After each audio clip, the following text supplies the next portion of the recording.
我叫吴建美，是一名土生土长的鄂伦春族姑娘。2021年，我到大杨树镇多布库尔利运村参加驻村工作。本身我就在鄂伦春这里土生土长，所以参加驻村工作的第一天，我就想着如何让大伙儿一同致富。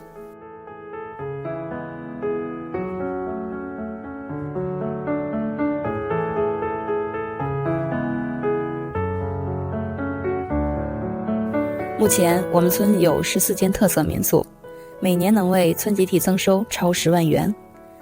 同时我也学会了在互联网平台宣传呼伦贝尔的4季风光、特色民俗和列民村红红火火的新生活。这日子越来越好了，越有盼头了。